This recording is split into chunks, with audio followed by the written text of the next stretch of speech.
மாமி கிட்ட பேச போற மணிக்கணக்கா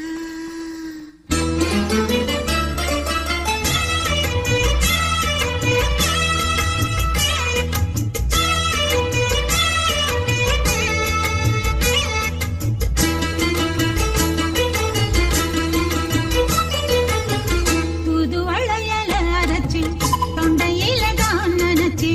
மாமி கிட்ட பேச போற மணிக்கணக்கா